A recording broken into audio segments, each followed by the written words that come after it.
grab that ass, baby, when you go down for me, when that ass, yeah, you know you're my property.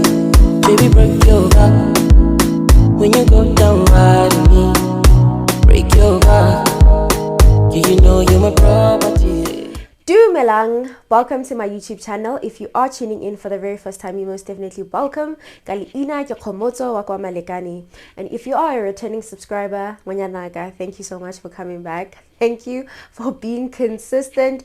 Because look, I know I have a lot of explaining to do, and I'm gonna do exactly that in this video, and I'm gonna try my best to explain everything to you, and hopefully you guys will show me grace, because I know I haven't been as consistent. I know, but if you're a returning subscriber, thank you so much for your consistency. Thank you for your love. Thank you for the 1, 2, 3, 4 of you that were DMing me, also commenting down below on some girl. Please get back on the app. We need your presence in the app. Look, I'm back.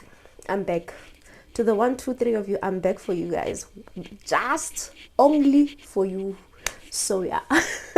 But yeah, no, thank you so much, you guys, for tuning in onto this video. I hope you feel inspired and encouraged by this video. I hope it, if you at any point maybe your relationship with God was, Habakkuk, I hope this video will be like, okay, God, I see you, and I trust you, and I trust that if you did it for her, you can do it for me too, and yeah, I just hope that you are encouraged. Just for the most part, be encouraged. And yeah, so please go get your tissues, go get your cool drink, your coffee, your water, your tea, whatever you need to get. Okay, go get your bev, go get your popcorn if you must, because it's about to get very lit up in here. No, like literally. Be comfortable, sit comfortably, just relax, and yeah. Okay, so let's start it from the very beginning. So initially growing up, I grew up being a very sickly child. Yeah, never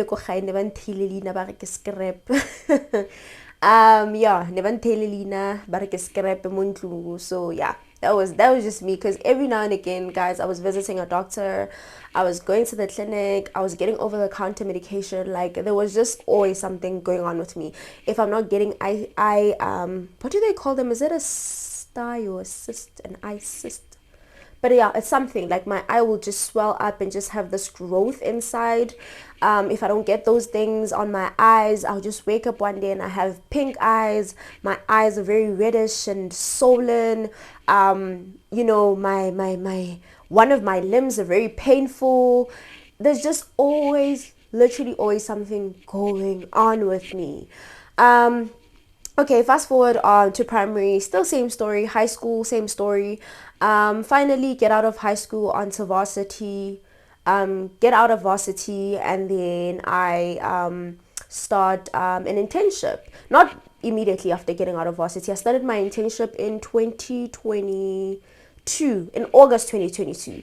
In August 2022, I started an internship at a marketing and advertising agency. I did major in marketing in varsity, so yeah, I started an internship at a marketing and advertising agency. I approached them initially.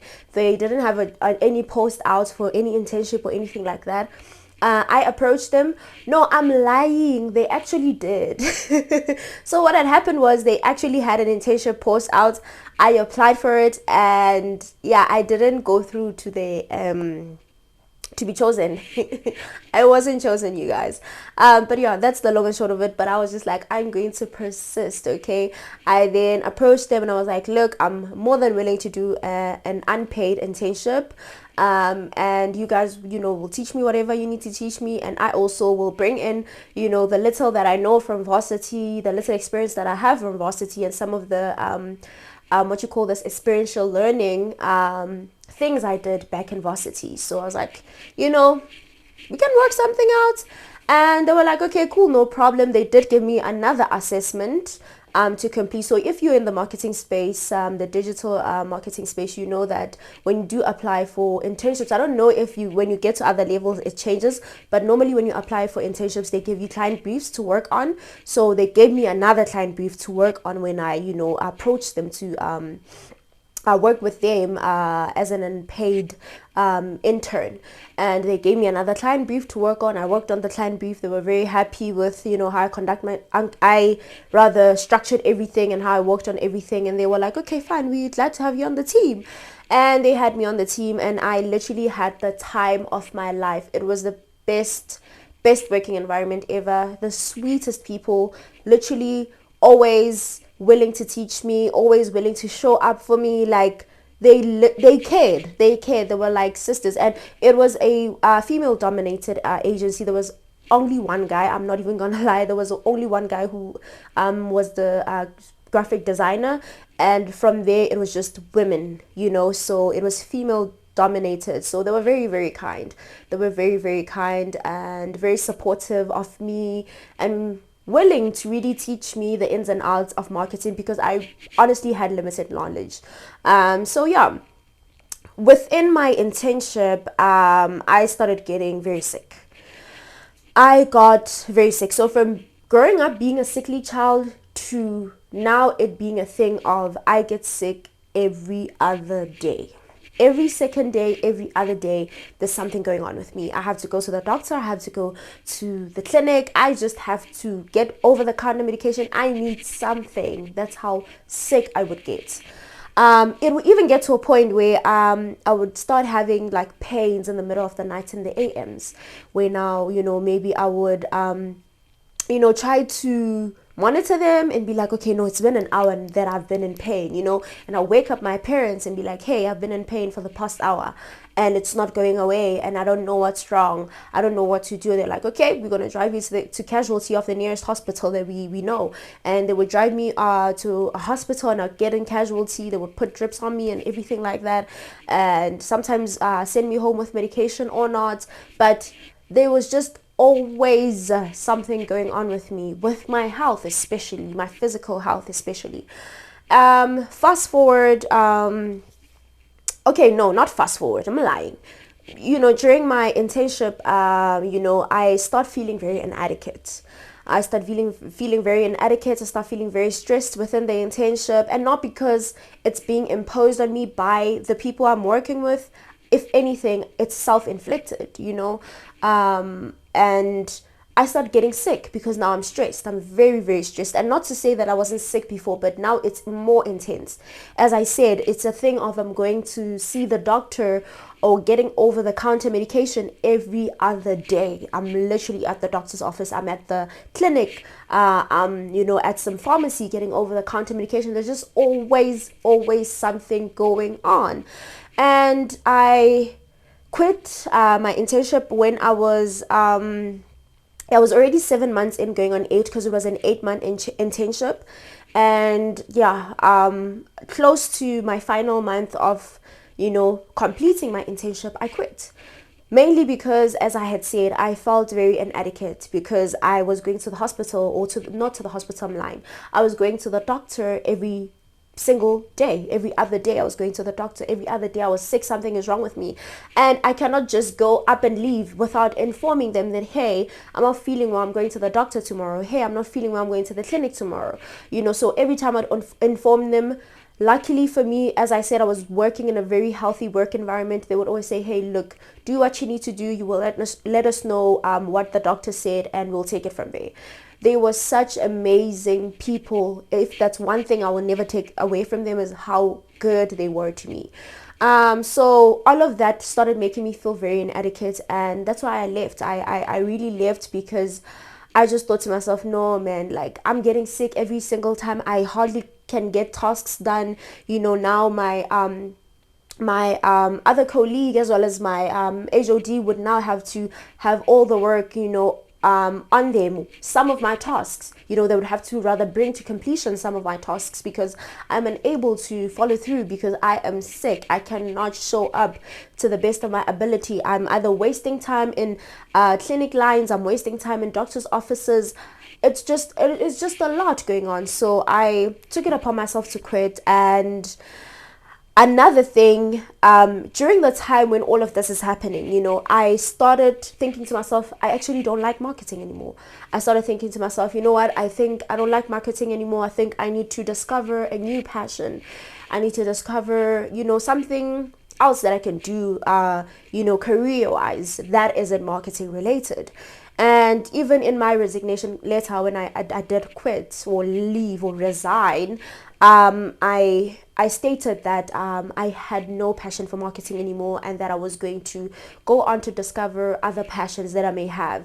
And when I tell you guys that they tried their level best to find something for me within the agency that I would possibly like, it still did not work. I was just so adamant about the fact that I had literally wanted nothing to do with the marketing space. Like, I was done, and they were so gracious enough and so kind enough to say, look, whenever you want to come back and you feel like this is it for you, this is where you want to be, even though that's what you're saying right now, you're saying you don't want to be here, the door will always be open for you. And I was like, thank you so much, but I'm not coming back, bye. And yeah, okay, then fast forward, after me quitting, or resigning rather, for lack of a better word, after me resigning, I then started seeing doctors very intensely, because what I was going through was not getting better. As I said, I grew up being a sickly child, but it was always a different thing every day. But at this point, I was going through something consistently. Like, the pain that I was having was a very consistent pain. It was unlike, prior, when today it was a headache, tomorrow it's a knee pain, the other day it's a back pain. No, this time it was like, if it's a back pain, it's a back pain for the entire 2 weeks. I'm literally experiencing back pains. For the entire week, I'm experiencing headaches. For the entire week, my limbs are painful, they're sore, there's just something going on. As all of that is going on, obviously my parents are trying to figure out how to help me, what we can do, what's the way forward, and they're like, okay, we think you need to go to a GP, we go and consult another GP. Then the GP is like, look, I think I need to run bloods on you, because what you're telling me right now, I'm not sure of it. But she's like, I don't want to come to a conclusion without really knowing if that is the case. But your symptoms are giving off, I forgot, I don't know how to, actually, I didn't forget, I don't know how to pronounce the word. Okay, it's a very long word. But it's arthritis, basically, for the joints, because when I went to the GP, my joints were very painful. All of my joints, from my legs to my hands, my joints were painful. My arms as well. My joints were very painful. So she was like, it's I'm getting off the vibe that you might have that arthritis, the joint arthritis, but I don't want to conclude that that is the case. So I need to run tests on you, so that we can see if that is the case and we can start treating it. And then finally she ran bloods on me, and finally gets back my bloods. She reads out the tests for me. So I go back to her, like, after a few days, I think 3 days or something like that. I get a message that she got back my tests. I can come back to the office so that she can read out my tests to me and explain everything that's happening. And then I get to the office, she reads out my tests to me. She's like, look, you have inflammation in your blood. With all the other tests we've ran, they are okay. They don't show any signs of anything. But with this particular test, it shows that you have inflammation in your blood. And it's a lot of it, okay? And the problem now is that we do not know where the inflammation stems from. So we need to find the root of the inflammation so that we can treat the root of the inflammation. I'm like, okay, what now? But she's like, you know what? I still kind of strongly believe that it's that arthritis, but tell me, what do you want us to do going forward? And I'm like, obviously I want to know what's the root of the inflammation, but my parents want me to see other doctors and specialists in order for me to, come to a, I don't know, not even reasonable conclusion, but to come to precise, if that's a word, I don't know if that's a proper word, I will put another word here, to come to a like sure conclusion that actually this is what I am actually going through, I have to deal with, whatever the case is, you know. And she was like, okay, cool, no problem. So I was like, yes. At the time when she was running the test and everything, in the 3 days that you know, the tests were being run, my blood test and whatever, my dad had reached out to his sister, you know, to obviously tell them what was going on with me and everything like that. And his sister was like, you know what, the time my husband was sick, we took him to this other doctor who uses herbal medication, but he moves around with a mobile clinic, so he's not in one area, he moves around with a mobile clinic, but he comes in our area during this time and this time. I'll try to find dates for you. When is he gonna come back, so that we can see where you and when you and Noah can drive down, so that she can the doctor is a he, so that you can come and consult with the doctor and see how he can help you guys. So my dad was like, cool, no problem. So after I left my consultation with that, no, prior to leaving my consultation with the doctor, the bloods doctor, the one who ran bloods on me and found inflammation, I told her, look, my parents said they want me to see other doctors and stuff like that, so can you please make a copy for me of these blood tests, as well as your what is this, your report on what you think it might be, and then I can give it to the other doctor that I'm gonna see you know, soon enough. And she was like, cool, no problem. And she did that, you guys. She ran no, she didn't run. She made copies for me, and finally my aunt got back to us to tell us when the doctor will be coming through in Pretoria. Me and my dad drove down to Pretoria. We went to the doctor. We saw the doctor, consulted with him. When I tell you that this doctor name, so in his mobile clinic, right, he has like a big monitor in front of him. And then he makes you, so when you enter, he makes you drink some like water, like, yeah, it's like a shot like of water. It tasted like water, I don't want to lie. I don't remember if he does give you a pill of some sort or not. I forgot, but he makes you drink like a shot of like water. It looks like water and it does taste like water. And then he makes you hold like a metal like thingy that's probably the size of my of these two fingers of mine.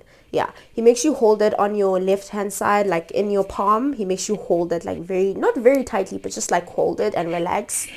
And then after that, he starts pressing things there on his keyboard, and then things just start showing up on his monitor.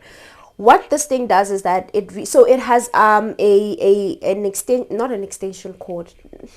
It has a cable that runs from that metal-like thing, from the metal-like thing all the way to his monitor. So it has like a cord that runs like a cable, you know. So as he starts pressing everything and everything starts loading, and like results about every part of your body, from like all your organs starts just loading up onto the screen, from your eyes, your ears, your brain, your heart, your kidneys. Look, your when you're a woman, what is this area?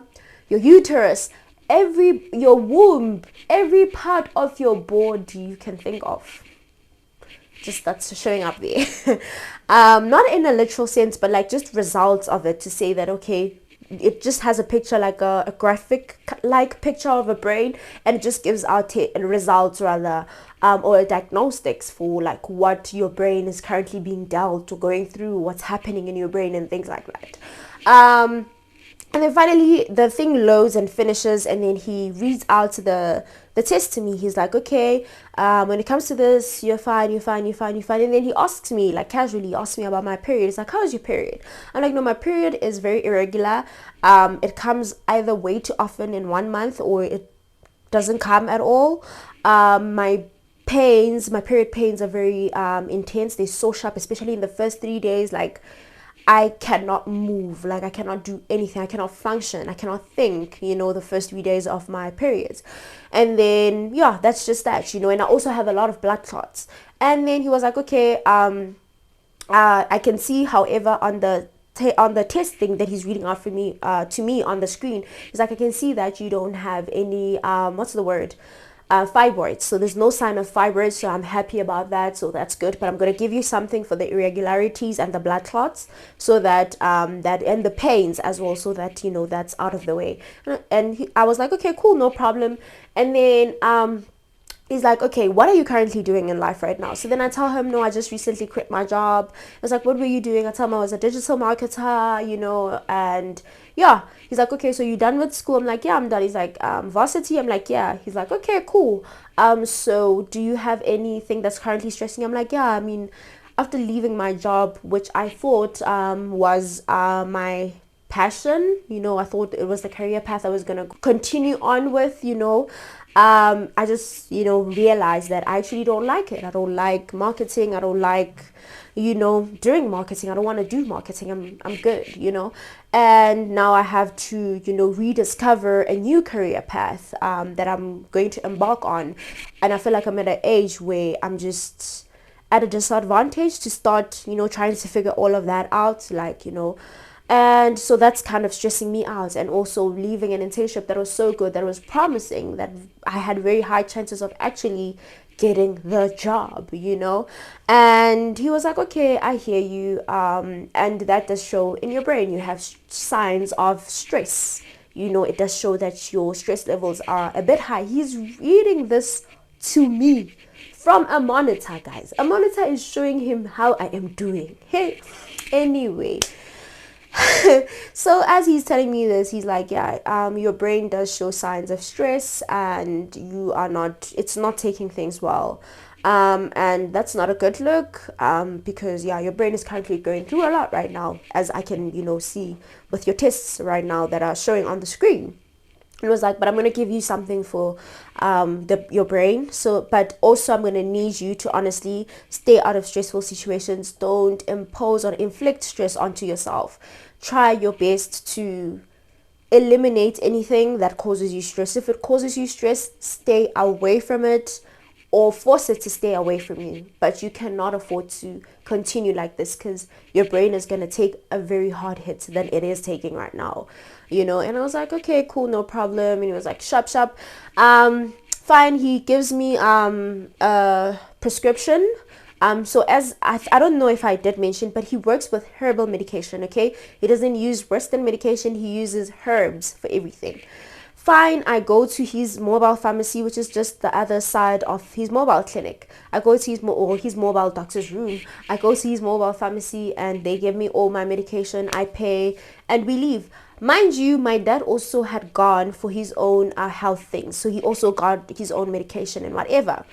We leave. No, we didn't leave. I'm lying. As before we leave, we meet these other ladies that they work with there, and they obviously tell us how to take the medication and whatever, and that we need to take the medication with warm water, take it 2 hours before meals, and then what else? Yeah, take it with warm water and drink a lot of warm water, consume a lot of warm water, and we must not consume hot water, we must not consume cold water, we must just make sure our water is warm. What else? Yeah, and that if we are taking any other Western medication, we can continue on that treatment. We must not stop our Western medication treatment, but we must also take their herbal medication as well. So we must not stop that one because now we are taking this one, So yeah, that was that. Okay, fine. And they also tell us that the medication has very high chances of making us sick. So we might vomit or, feel weak and sweat a lot. And during that time, it was not winter time, but it was not as warm. No, I'm lying. It was, no. It was not winter. It was not, it was summer. It was summertime, yes. Because it was it was January of 2023. So yeah, it was warm, but the weather would change every now and again, where you find that it's raining, it's a bit chilly here and there, but it was warm weather. It was warm weather, relatively, it was warm weather. So they would tell us that, hey, look, there will be moments where you feel very chilly, you feel like you just want to wear blankets even in this warm weather. So don't fight the medication off, just continue to take it, and don't stop taking it when it makes you sick. Continue taking it according to how we've told you and prescribed to you to take it. don't stop taking it until you finish the course, and then you're gonna come back for a checkup, and then we'll see if you still need more and things like. They were just telling us, what we needed to know at the time. Okay, fine, that's that. Me and my dad leave.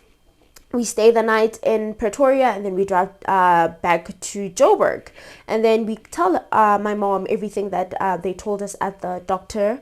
And then my mom is like, okay, cool, guys, when I tell you, oh no, I forgot to mention that I did show him the inflammation thing that the other doctor had told me about. Remember the other doctor who said they saw inflammation in my blood?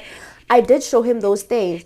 And then the screen showed as well that I do have inflammation in my blood, but they also do not know where it stems from. So he gave me herbs that were going to help with inflammation, with flushing out inflammation, for lack of a better word. I think that's the term, but it was going to help with the inflammation that I was dealt at the time. So I did show him the report of the other doctor and everything, and the screen also did show that I do have inflammation in my blood.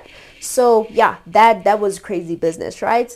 Anyway, when we got back home, we told my mom everything that they had told us, and she was like, okay, cool.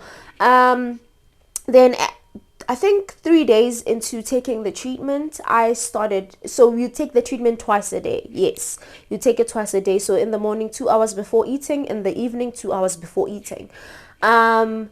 When I started taking the medication, I think 4 days into taking the medication, the herbal medication, I started getting very sick, like super sick. My parents were so stressed, like they were so stressed, but my dad kept, especially my mom, my dad kept on trying to reassure her that, look, the doctor did say that the medication is going to make us sick. But the thing is, my dad was not getting sick, guys. My dad was not getting sick at all. If anything, the gent was just cruising very nicely, so that was what was stressing out my mom, that why are you not getting sick and my child is getting sick? No. Fast forward, I continue taking the medication, I think, for a week, and my mom still sees that nothing is changing. I'm getting sick by the day. I lost my appetite at the time. I had mobility issues. Like whenever I would walk, I would use the walls around the house as support, just hold onto the walls or the doors in the house. Sometimes I would even lose balance. It would go as far as me losing balance. I used to vomit a lot. I vomit a lot. What else? Yeah, I think I also had the feverish thing they were talking about. So, and also would get chills where I feel so cold and I just wanted to have a lot of blankets on and the heater on. Guys, oh, hey. But yeah, that was that. So fast forward, my mom is like, no, I'm not gonna have this. My child is gonna be laid off this medication. We are not doing this. She took all the medication, the herbal medication that I was taking, and she chucked it out. She flushed everything, and she was just like, she's not gonna take this anymore.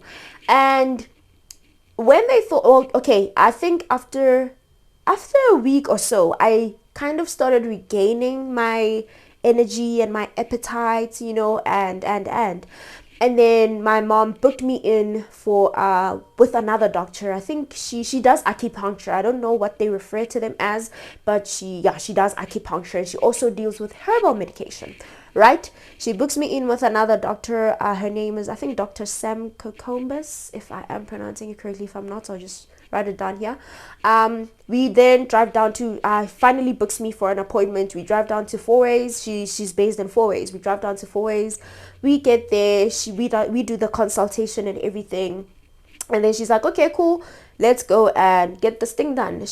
I lay down on the bed, and then she sticks these needles, like needle-like things that have like a ball at the end.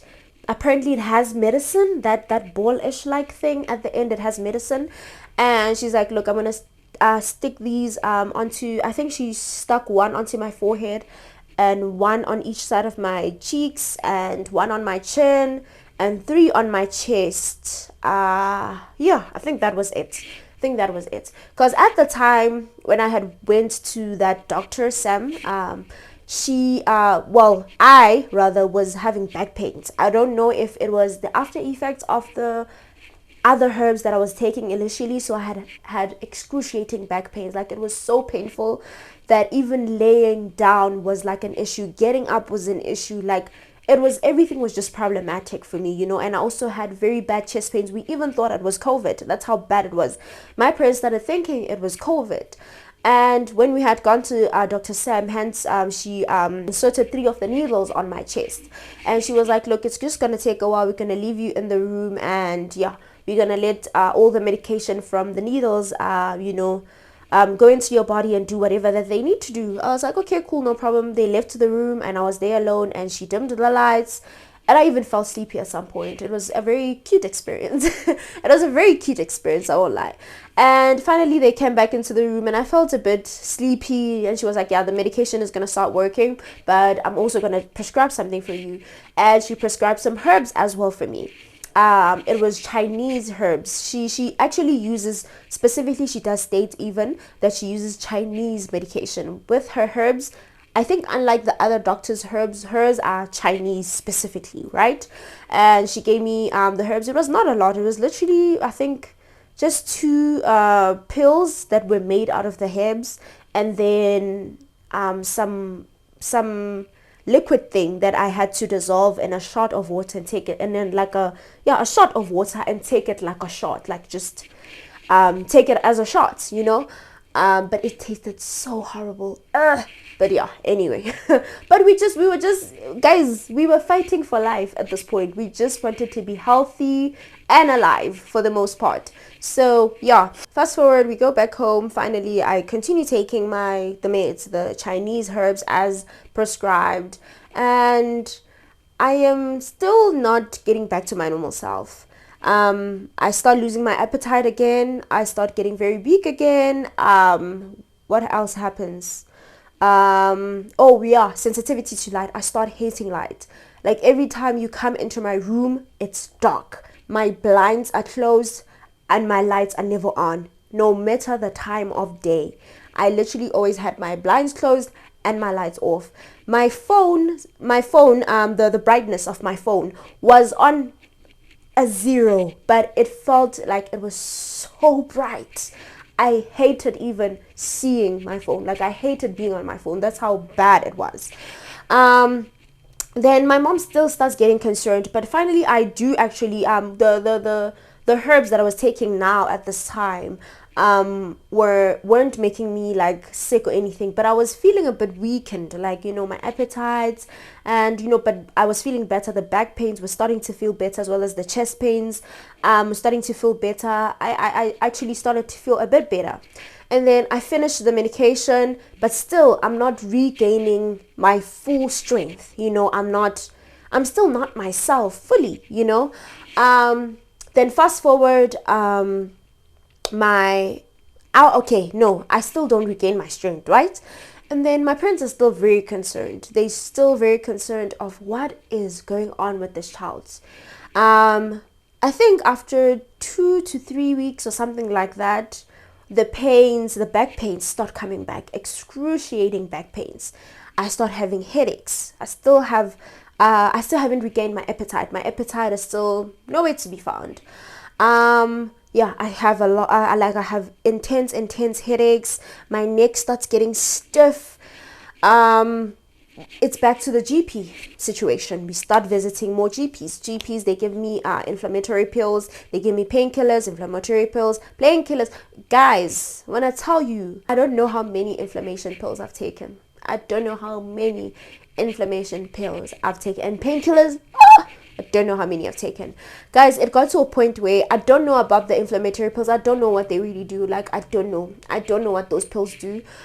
But it got to a point where the painkillers were no longer working. My back was on fire. My back was always on fire. Like, it was so painful, guys. It was so painful that laying down was painful. Sitting up straight was painful. Anything that I would do, walking was painful. Anything that I would do, like, I would feel so much pain on my back. Okay, my parents are like, okay. At this point, I'm going to the doctor every day. Every day I'm going to the doctor. My My mom, they take me to the doctor this one day. I come back, same situation. I come back with inflammation pills as well as painkillers. My mom goes to work the following day. She comes back to work from work earlier than usual. She comes back from work, I think at around, well, my dad said, because I don't remember anything. Actually, let me tell you guys, sorry, disclaimer, I forgot, but forgive me. Disclaimer, what I'm going to tell you from this point going forward, I don't remember. I have zero recall and zero memory of. I have zero memory of the story that I'm going to narrate from this point going forward. Yes, it happened to me, but I don't remember any parts of it. Okay? All right. So then, as my parents continue to take me back and forth to GPs and everything like that, my mom comes back this one day very, very, very early from work, and she's like, we're taking this child back to the GP because, I mean, her and my dad would communicate. How is she doing today? Did she eat? My dad is like, no, she didn't eat, whatever, you know, she's not doing well. She's still in her room sleeping. She hasn't gotten up, whatever. So my mom is like, okay, I'm coming back. We're taking that child back to the doctor. My mom comes back. My dad is like, but we just took her yesterday. My mom is like, I do not care a damn. We are taking her back. They take me back to a doctor. They take me to a different GP this time around. The GP, like, my parents are like, when, you know, my mom obviously got me dressed because I was always in my pajamas, guys. I couldn't get up to go bath. I couldn't get up to go brush my teeth. I couldn't get up to go take myself to the loo. Like, I would literally have to call for help to go to the loo, or sometimes they would just ask me, do you want to go to the loo, and I'll just nod, you know, because I couldn't even speak at this point. So yeah, my mom changes me, whatever. They take me to the doctor.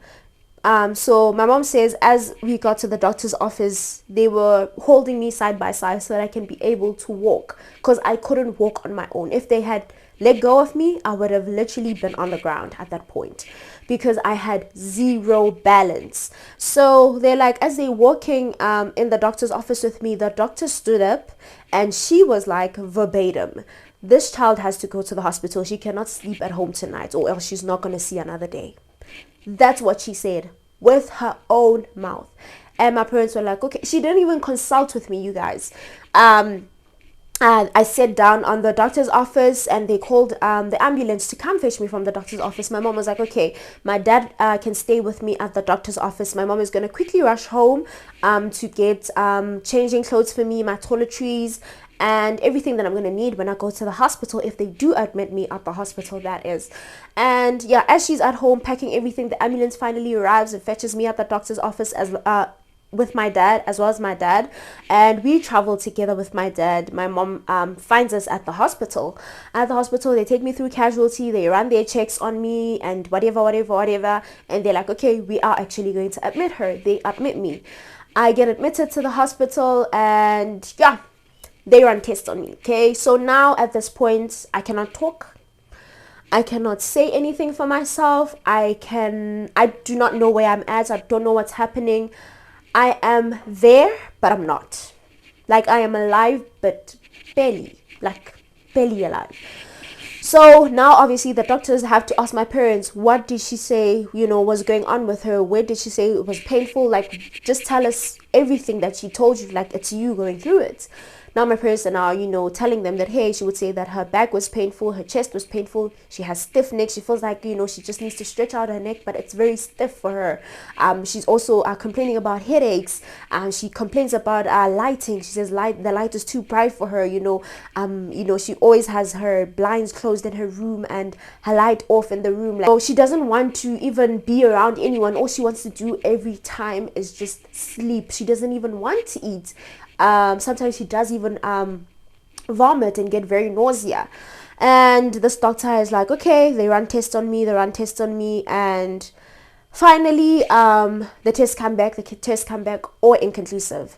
The tests are saying, guys, we can see that you are saying that this person is not fine, and we can see that this person is not fine, but we do not know what you guys are talking about. This person is fine according to us. The tests are just saying this person is fine. We do not know what you guys are on about. And you can see that this person is not fine. So the doctors run tests, more tests. And at this point, I'm being exposed to so much radiation because they get taking me from scan to scan to scan to scan to scan. If it's not the scan, it's that scan, it's the brain scan, it's the scan. And okay, at this point, I'm at a private hospital. My parents are doing everything cash. We're not on medical aid. My parents are like, look, you guys are still not finding out what's wrong at this point, but the doctor had come to his own conclusion at this point, as my parents would say, said to me. They were like, at this point, the doctor had come to his own personal conclusion to say, hey, I think this person might have this SID disease. I'm not sure, but I think she might have it. But obviously, for them to even run tests on me for that disease, it needs money. And at that point, I've already been there for a week, and they haven't found out what's wrong with me yet. So there's no money, there's no money for me to do more tests. So my parents are like, okay, can you please move us to another hospital? The doctor is like, okay, Helen Joseph, there's a great doctor there I've worked with. I went to school with Dr. Odibanjo, yes, Dr. Odibanjo. I went to school with him, so I trust him. He's done amazing work, so I'm going to refer you directly to him. And my parents are like, cool, no problem. So he obviously, then they transfer me to Helen Joseph with also my file to say, so that the doctor that they transferring me to can obviously have a history of what they've done so far and maybe what he needs to do going forward. So I get there, they ran the same test that they ran at the previous hospital. Get to Helen Joseph, they ran the same test that they were ran at the previous hospital. My parents are like, at this point, I'm a literal cabbage. I'm drooling uncontrollably. I cannot control my own saliva. I'm drooling. My tongue is out. And you can tell that this person, man, doesn't know what's going on. Like, this person has lost their mind.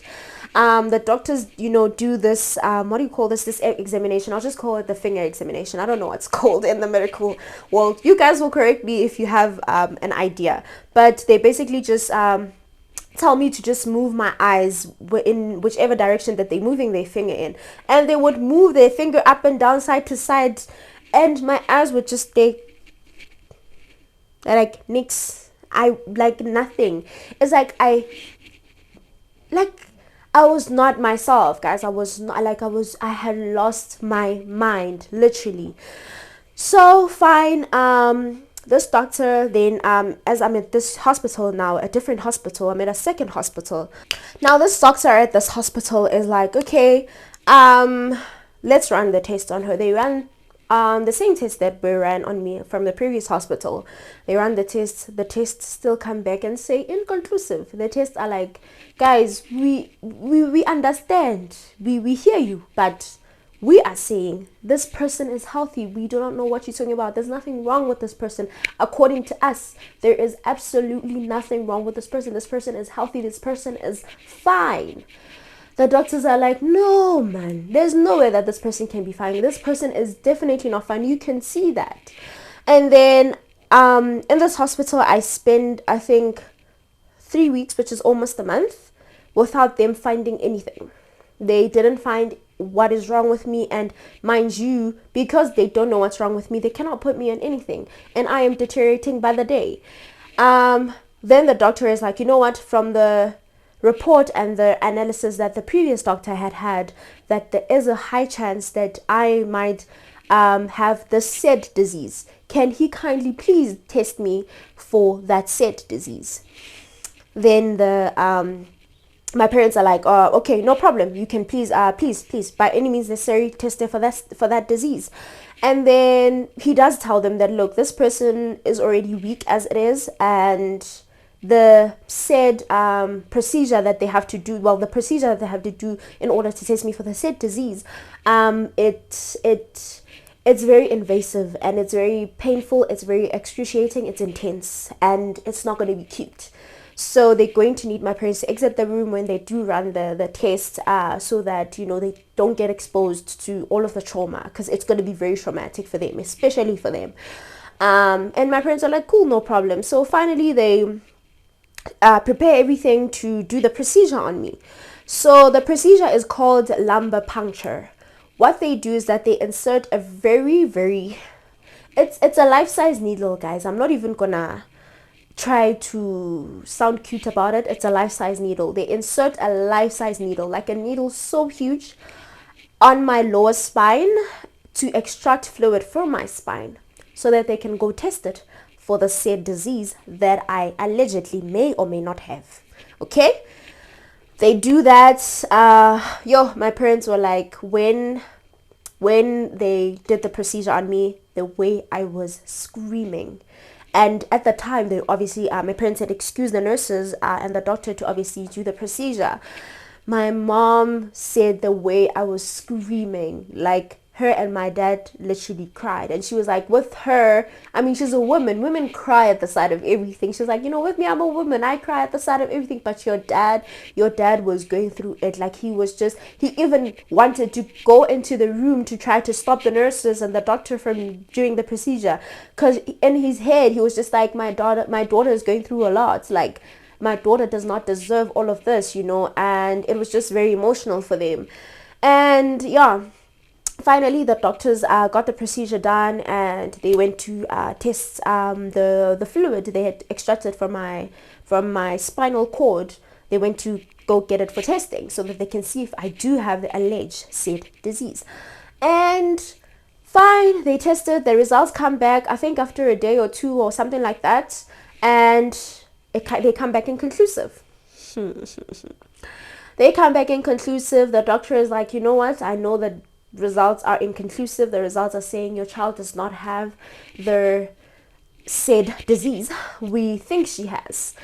So then my parents are like, okay, so what is the way forward now? Because clearly this person is not okay, but every single test you've ran on her is saying that she's okay. Like, how is that even possible? Like, what are we doing going forward? Like, we need a solution, and we need it ASAP, because this person is deteriorating by the day. She's not eating, she's not on meds, she's just there, And the doctor was like, you know what, I still strongly believe that she does have this alleged disease that the other doctor assumed she has, and I also still believe that she does have it, even though the tests of that said disease said that she does not have it. They are inconclusive. Even though the test rather came back inconclusive, I still strongly believe that she does have that disease. At that point, so then he's like, can I please put her on treatment? My parents were like, okay. Then he explains to them what the treatment is for. So guys, initially, the alleged disease that I was said to have is TB meningitis. So then the doctor is like, can I put her on treatment? So the thing is, with TB meningitis, there is 3 types of TB meningitis, if I'm not mistaken, 2 or 3. I think I might have forgotten the third one. But there's fungal and bacterial meningitis. I forgot the third one. I think there is a third one. I forgot. If there is. If there's not, I will just state here that there is not. But yes. And then the doctor is like, let me put her on treatment for all the 3 meningitis, because we do not know which one she has, but I strongly believe that she is being dealt, or she is dealing, or she's battling that disease in particular. I just don't know if she's dealing with the fungal one or she's dealing with the bacterial one, but she is dealing with something along the TB meningitis, and along the category of TB meningitis disease. So my parents are like, cool, no problem. He puts me on, my parents said, on all the medication for all the diseases, the 3 types of TB meningitis. And before that, they actually go on to test me for HIV, because they had said that initially they might find that it's possible that I might have HIV, hence the TB meningitis, because it does tend oftentimes, especially in my age, affect people who do have HIV. And then they did test me for HIV. By the grace of God, the tests came back HIV negative, so I do not have HIV. And then they were like, okay, now that the test came back HIV negative, then, the next step is for us to now put her on treatment. Because I still believe, the doctor is saying this now to my parents, that I still believe she actually does have this alleged disease, the TB meningitis disease. I just do not know which type of TB meningitis she's actually dealt right now, because the tests are not saying anything, So fine, my parents are like, okay, they give him the go ahead to put me on treatment. He puts me on treatment for all the three, I forgot, guys, I forgot types of TB meningitis. And he puts me on the test. I think my parents said that I was on the test for, or not the test, man, sorry, on the medication, the treatment, for something close to a week. And I started being responsive, but slowly but surely I started being responsive. And finally he takes me off one of the other off the treatment for one of the other meningitis, and I'm still responsive. He takes me off from the other one. I'm still responsive. Then I'm left with this one. And then finally I respond in full swing. And then he's like, okay, so this is the said TB meningitis that she's actually was dealing with, or she was, affected by, which is bacterial meningitis. So yes, I was diagnosed with, at the end, I was diagnosed with bacterial meningitis. You guys, when I tell you that, yeah, even though I never saw everything that was happening, I literally saw my life flash before my eyes. And it was a lot. It was a lot, even though I hardly remember half of it, but it was a lot. Anyway, I was on treatment until I finally became responsive, and I woke up. I saw my parents and I was like, okay, what was going on? I can see I'm in hospital, but what really happened? And everything I just narrated to you, they narrated to me. They were like, hey, from this day to this day, this is what happened, and this is what got you here. This is why you're here now. And I'm like, okay, wow. But yeah, I'm actually still trying not to cry. I'm trying not to cry, because I'm just like, God, you have been so good.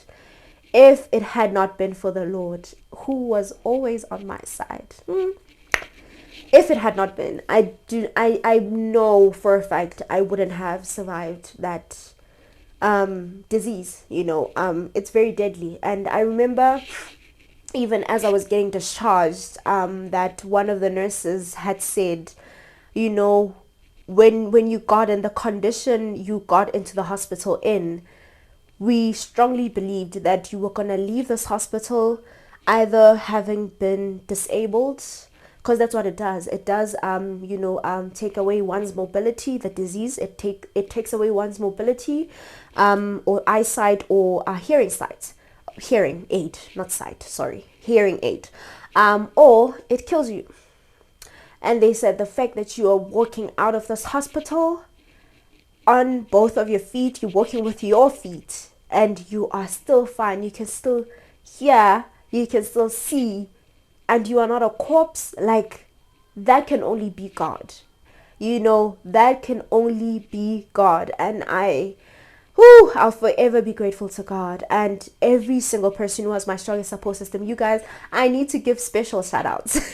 I really need to give special shout outs. I remember as I was in the hospital, my mom did say that there was not complications, but some sort of hospital drama here and there with the nurses, where it seems like they didn't want to do their job really. And she had to call my best friend's mother, who was a nurse, but she's retired now, Umam Koba, my best friend's mother.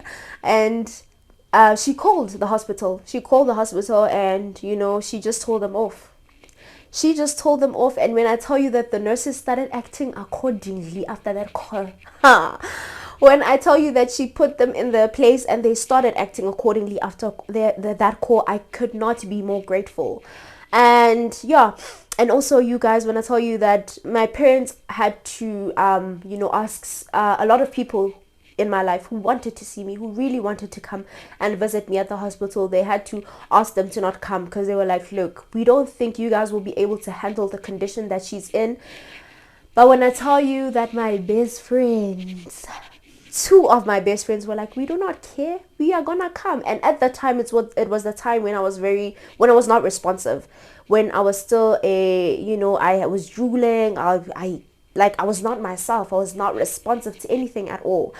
And then these two friends of mine still came to the hospital. I did have other friends that came at a later stage to the hospital when I was in a better condition, when I was actually now awake and I was aware of what was going on, and they came to see me and they were just saying how they were just praying for me and hoping for the best for me. Guys, when I tell you, my best friend Gina, that girl drove all the way from Potchefstroom on the day she came to see me at the hospital. She was writing exams.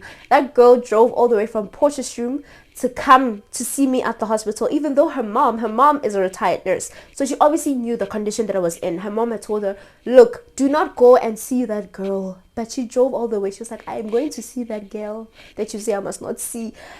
She drove all the way from Potchefstroom to come to the hospital to see me and drive back to Potchefstroom. She came to see me knowing very well that I'm not going to give her any response because I'm unresponsive to anything. Like, I was just there, And I remember my mom telling me that she had arrived earlier at the hospital. It was visiting hours though, but she had arrived earlier than them because they still had to go and buy a few things for me.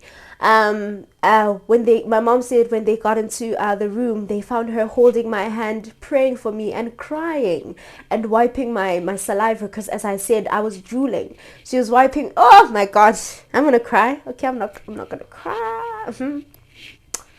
I'm not gonna cry. I have expensive mascara on. It's Dior, guys. I cannot cry.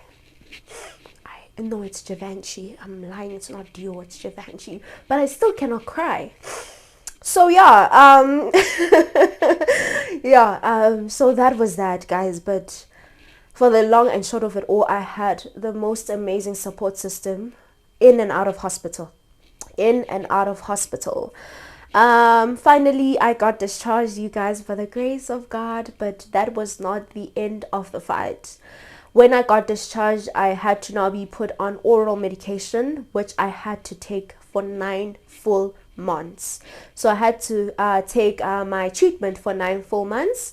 I would go and take my treatment from the nearest clinic around where I stay, which is Crown Gardens. Yes, so that's where I went to basically medication. I would go there obviously to go get my medication, and they'd also test me as well. They still, or another thing, they used to test me regularly for lung TB, because they did say that there would be situations every now and again where the TB meningitis does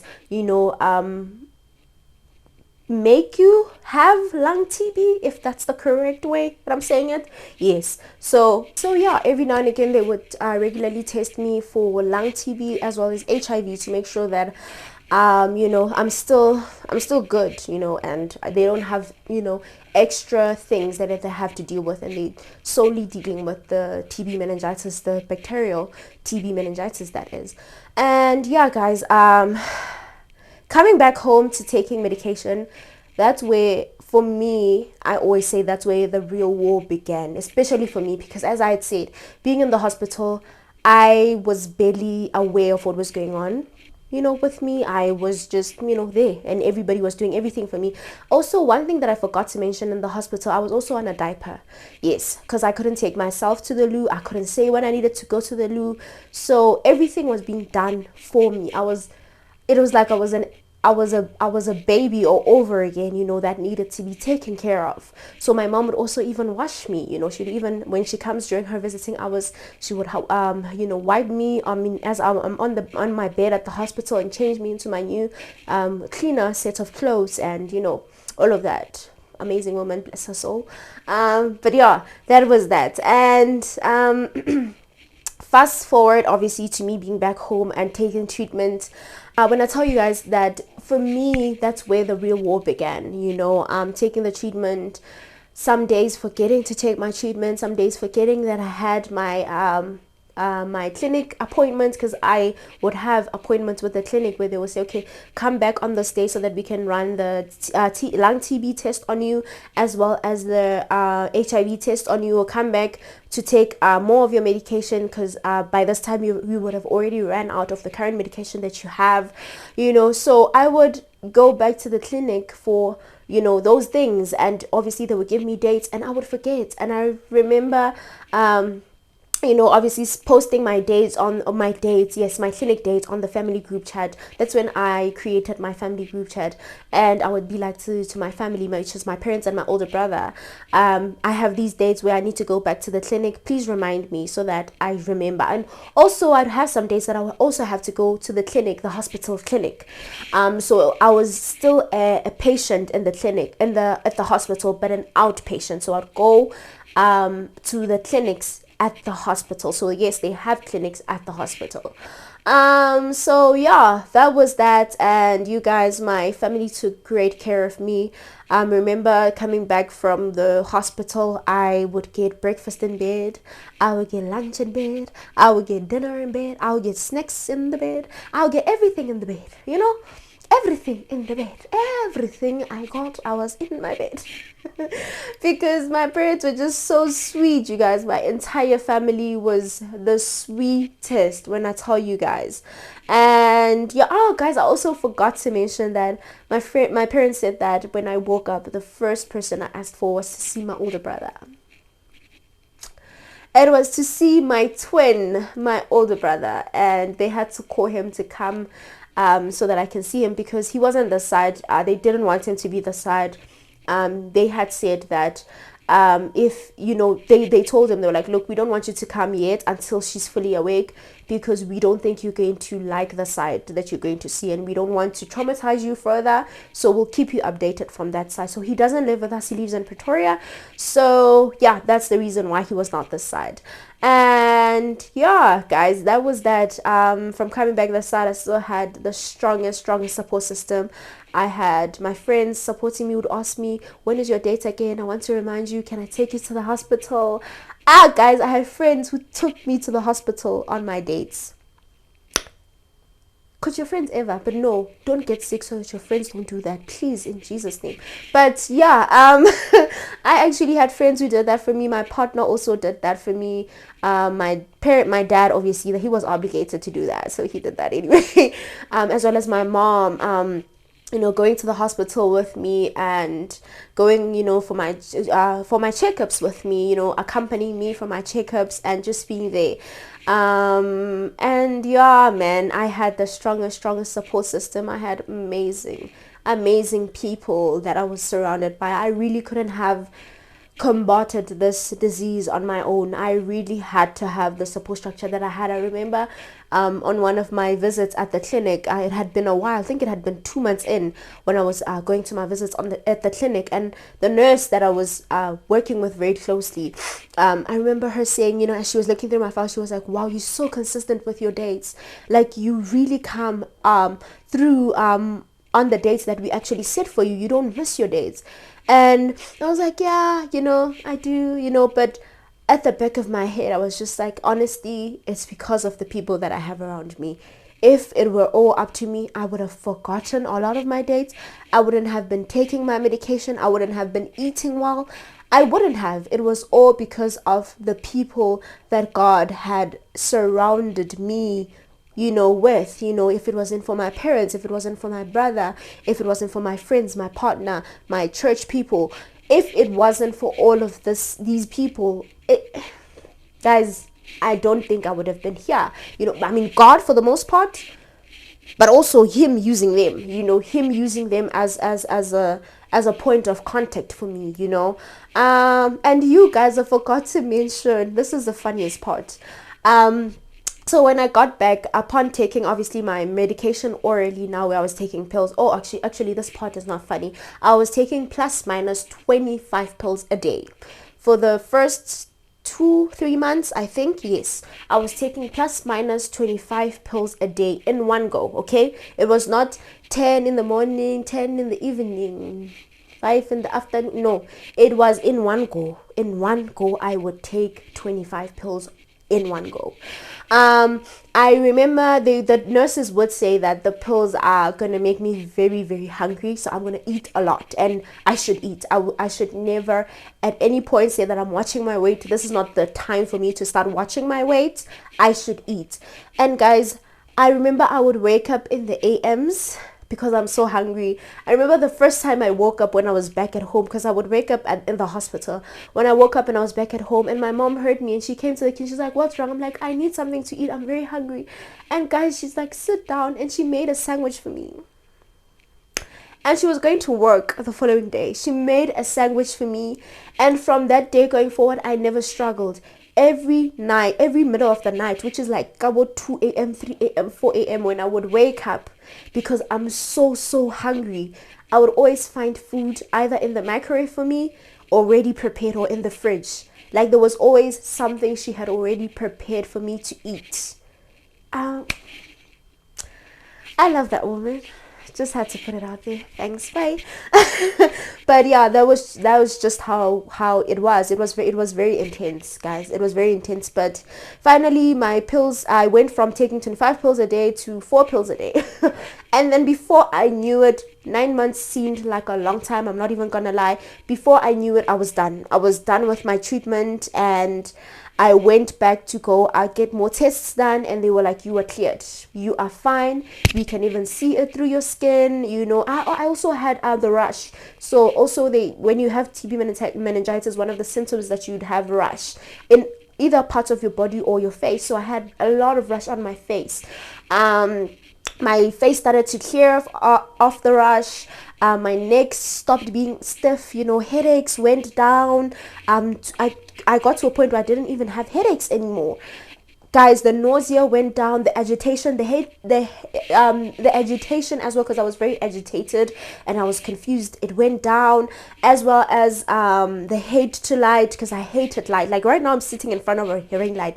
If you guys can see how close this ring light is to me and how bright it is, if we did this a year ago, I would have been so agitated, like so agitated, because I hated light. That's how much I didn't want to be around light. And then what is the other thing? Oh yeah, my appetite came back as well. I started eating a lot. I was eating a lot. So please, let's not make comments about my weight. If anything, just say I'm pretty. Thanks.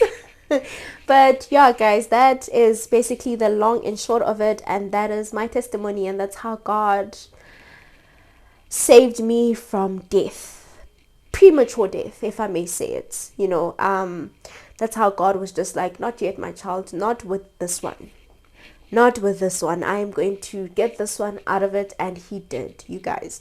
He did, even though it was trying to hide itself. My God was like, I'm going to find you. I'm going to find you, and you're going to leave my daughter alone. And it did. So I stand here today as a TB meningitis survivor by the grace of God. It can only be God. I can never give credit to anyone but God and him alone. It can only be him alone. And you know, man, I'll forever be indebted to God with my whole entire life. With my whole entire life. There's nothing that I ever did, and there's nothing I will do going forward that will ever make me deserving of this grace, this much grace that he showed me. And so grateful for my family and my friends, the people that surrounded me during the time, my church mates, my partner. It in that moment, guys, when I tell you that my own prayers couldn't lift me up, their prayers had to lift me up. And it reminded me of the story of the paralyzed man, whose friends took him to Jesus in order for Jesus to heal him, and his friends put the man on a mat, you know, to go to deliver him to Jesus, so that Jesus can heal him. And when Jesus saw that man's friend's faith, he was like, because of your friend's faith, you have been made well. And I feel like that's just the long and short of my story.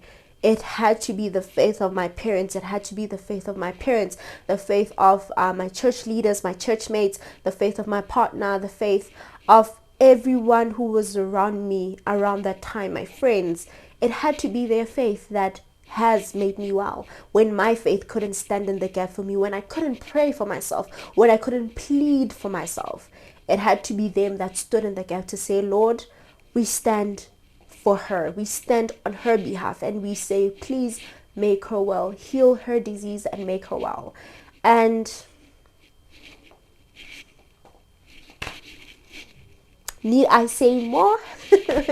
Need I say more, guys? But yeah, guys, that is the long and short of it. And the reason why I wanted to publish this video now, it's because it's been a year. It's been a year since everything has happened. I know, wild, crazy. Okay, I'm not gonna cry. No, I'm not gonna cry. I told you that this mascara is expensive. It's Givenchy, okay? I cannot cry. Whew, okay, it's been a year since everything has happened. Last year, this time, I got put on treatment on the 27th of March. That's when the doctor started putting me on treatment to say, okay, we'll see which type of TB meningitis she is currently battling with and we'll take it from there. So yeah, that's the reason why this video had to come out during this time. It was a long overdue testimony, and I also didn't want to tell it prematurely while I was still on treatment and when I hadn't been cleared. So now that I've been cleared and I can also see by myself as well as with my family that I no longer have headaches, I no longer have all these weird pains that I used to have, I no longer have hatred to light. Guys, when I tell you how close this ring light is to my face, hey, yo, like I had to wait long enough in order for this testimony to really marinate and come at the right time, and this is the perfect time. This is the perfect time. The Lord has done it again. Yeah, he has done it again, and I couldn't be more grateful. So yeah, I hope you feel encouraged by my testimony, and I hope you feel inspired and you feel I don't want to say pushed. That's a very harsh word. I hope you feel encouraged, to go back to God. If you were far away from God for a while, I hope you feel encouraged to, have crazy faith. I hope you also understand the significance of being surrounded by the right people. Because as I had said, yes, it was and it will always be God. It has always been God that had the final say of my healing, but my community mattered. My community mattered. The people I was surrounded by really mattered, and they played an imperative role in my healing journey as well. Although God is the main reason, I had to have that community. So yeah, you guys, I also wanted to tell you that as a TB meningitis survivor, I did do my own extensive research. I did a whole lot of research. I also know that we have a flag for the disease. So it has 3 colors. It consists of 3 colors: yellow, purple, and blue. Yellow symbolizes the patients, the people that actually get affected by the disease, which are the people that it affects, the patients, the actual patient. And then purple symbolizes the community around them, the people that are supporting them, the doctors, the family members, the community, the church, everyone who's just plays an imperative role in the patient's life. And then blue is basically a hope to finally combat the disease by the year 30 something, in the 30s, in the years to come, in the future, just hope to finally combat this disease and for it to, finally no longer be able to take more lives away from us, steal more lives or cut more lives short. So yeah, guys, that is it for me. But yeah, for any of you guys who might want to learn more about the TB meningitis disease and want to understand it further, but in much more simplified terms, I will insert the links on the description box. So that links to what do you call this? YouTube channels and videos that I myself had to watch in order for me to understand the disease better as a survivor. It feels so good to say that, as a survivor. Glory be to God. So yeah, I will put down the links in the description box, and you guys can go, and have a look and learn, so that you just can understand the disease and know just to know, just to know. That's it, nothing deep, just to know. If you've watched this video till the very end, please insert these 3 hearts down in the comment section below, yellow, in this actual order. Please insert them in this actual order. Let it be a yellow heart, let it be a purple heart, and a blue heart down in the comment section below. It will show me if you watch the video till the very end. But yeah, thank you so much for watching until the very end. Until next time, please don't forget to like, comment down below, anything you want to say, insert the hearts, anything else, anything you want to say, just say it, Actually, say glory to God. If anything, say glory be to God. And yeah, don't forget to like, share, subscribe, and till next time. Thanks, bye.